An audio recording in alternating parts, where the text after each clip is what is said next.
जब बेटी ने ससुराल को अपनाया। प्रीति जी जब रोटी बना रही थी कि तभी किसी ने दरवाजे की बेल बजाई। बेचारी प्रीति रसोई घर में अपने हाथों में लगे आटे से भरे हाथों के धोने तक लगातार दरवाजे की कुंडी बज रही थी। वह लगातार बोल रही थी, थोड़ा रुको, मैं आ रही हूँ। अब इस उम्र में वह भाग कर जा भी नहीं सकती थी। दरवाज़ा खोलने के लिए जैसे ही उन्होंने दरवाज़ा खोला और सामने देखा तो उनकी बेटी कोमल दरवाजे के बाहर खड़ी थी। तब उसे आश्चर्य हुआ कि कुछ बताया भी नहीं, मैंने भी नहीं बुलाया, तो कोमल अचानक कैसे आ गई। अपनी बेटी को देखकर प्रीति बोली, आने से पहले बताना तो चाहिए था। अकेली ही आई हो क्या? जमाई जी और बच्चे कहाँ हैं? प्रीति ने एक साथ कई सारे सवाल किए। तभी कोमल बोली, माँ, क्या कोई अपनी प्यारी इकलौती बेटी का ऐसे स्वागत करता है? मुझे लगा कि तुम मुझे अचानक देखकर खुश हो जाओगी, सबसे पहले मुझे गले लगा लोगी, पर यहाँ तो उल्टा ही हो रहा है। शायद तुम दुनिया की पहली माँ होगी जो बेटी को ससुराल से अपने घर आते देख खुश होने के बजाय चिंता में पड़ गई हो। क्या मैं अकेली इस घर में नहीं आ सकती क्या? हमेशा दामाद और बच्चों के साथ ही आना जरूरी है? बोलकर कोमल घर में प्रवेश कर गई और अपना सामान रखकर बोली, भाभी कहाँ पर है? भाभी जल्दी चाय नाश्ता लेकर आओ, आपकी ननद आई है। माँ बोली, बहू घर पर नहीं है, अपने मायके गई है।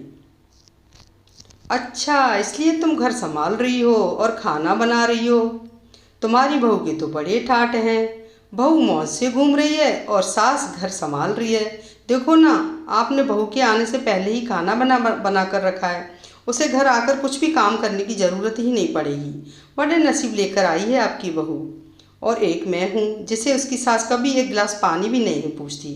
कोमल ने ताना मारते हुए कहा, बेटा, प्यार और इज्जत ऐसी चीज़ है जो हम पहले किसी को देते हैं, फिर उससे अपेक्षा रखते हैं कि वह भी हमें वापस दे। माँ ने उसे समझाते हुए कहा। माँ ने आगे कहा, हर एक लड़की को अपने ससुराल में जगह बनानी पड़ती है। वहाँ कुछ भी आसानी से नहीं मिलता। तुम अपनी सास से एक गिलास पानी की अपेक्षा करती हो। तुम तो उनकी बहू हो। तुम बहू हो, फिर भी तुमने कभी उन्हें एक गिलास पानी दिया है क्या? ससुराल में सबसे पहले सबका दिल जीतना पड़ता है, सबको अपना बनाना पड़ता है। उसके लिए छोटे से लेकर बड़ों तक सबको प्यार करना पड़ता है। सबकी पसंद नापसंद का ध्यान रखना पड़ता है। सबसे प्यार से बोलकर सबको उनके घर के कामों में मदद करनी पड़ती है। तभी सब लोग घर में आई नई बहू को स्वीकार करते हैं, उसे अपना मानते हैं। तुम जिम्मेदारी लेने के लिए तैयार ही नहीं हो, इसलिए रोज़ रोज़ मायके चली आती हो। यहाँ आकर भी वही करती हो। अभी की बात देख लो, घर में कदम भी नहीं रखा, उतने में भाभी को ऑर्डर देना शुरू कर दिया, भाभी मुझे चाय नाश्ता लेकर आओ। वह व्यक्ति घर में है या नहीं, वह कैसी है, उसकी तबीयत कैसी है, वह पूछना भी ज़रूरी नहीं समझा। घर में आए मेहमान की मेहमानबाजी होती है, पर उनका बर्ताव बोलना सामने के व्यक्ति को पसंद आया है तो मेहमानबाजी न मांगते हुए भी पूरी होती है। पर तुम्हारा ऐसा बर्ताव मुझे ही पसंद नहीं आता तो तुम्हारे ससुराल के लोगों को कैसे पसंद आएगा? तुम बोलती हो ना, मेरी बहू का बहुत ठाठ है, तो वो बात सही है। उसने यहाँ हमारा दिल जीत लिया है और हर एक के दिल में खुद की जगह बनाई है। वो रोज़ रोज़ तुम्हारे जैसी ससुराल के लोगों के साथ झगड़ा करके मायके नहीं जाती। इस वजह से ससुराल और मायके दोनों जगह उसकी इज्जत होती है। जब तक उसे अपने मायके से बुलावा नहीं आता तब तक वह नहीं जाती है।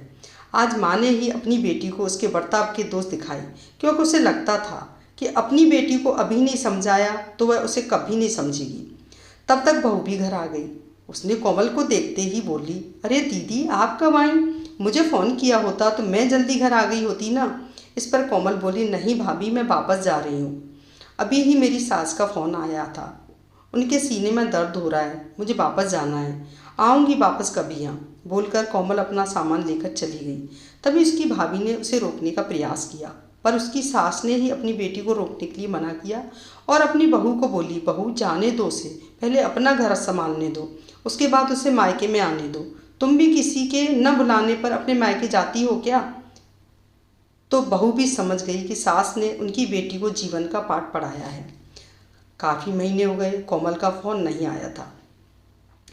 वह खुद भी मायके नहीं आई, इसलिए उसकी माँ ने उसे फ़ोन किया। शुरुआत में किसी ने भी फ़ोन उठाया नहीं। फिर थोड़ी देर बाद फ़ोन किया तो फ़ोन उठाया, लेकिन कोमल ने नहीं, उसकी सास ने उठाया। तभी उन्होंने उनकी तबीयत का पूछा।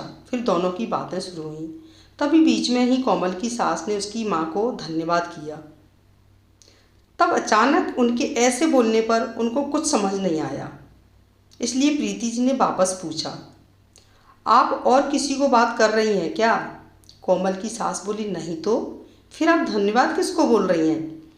प्रीति जी ने पूछा, आपकी बेटी कोमल बहुत समझदारी से बर्ताव कर रही है, सभी को अपना बनाने की कोशिश कर रही है, सभी की मनपसंद का खाना बनाकर खिलाती है। घर में बहुत आनंद का वातावरण बना है, कोई भी झगड़ा नहीं, जैसे स्वर्ग ही बन गया हो मेरा घर। इसलिए मैं आपको धन्यवाद बोल रही हूँ। आपकी बेटी के अच्छे बर्ताव से यह दिन हमें देखने को मिला है। हम बहुत धन्य हो गए हैं। पहले हमें उसकी तरफ से कोई भी अपेक्षा नहीं थी, पर आपने उसे समझा कर भेजा और उसके स्वभाव में बदलाव आया। आज उसी कोमल को मायके जाना तो दूर की बात, फ़ोन पर बोलने के लिए भी उसके पास वक्त नहीं है। वह अपनी गृहस्थी में व्यस्त हो गई है। दोस्तों, सभी माँओं ने अगर अपनी बेटियों को ऐसा समझाया और उनको समझ आ गया तो किसी भी घर में झगड़ा होगा ही नहीं और कोई भी घर टूटेगा नहीं। अगर मेरी कहानी पसंद आती है तो आप कमेंट ज़रूर करें। धन्यवाद।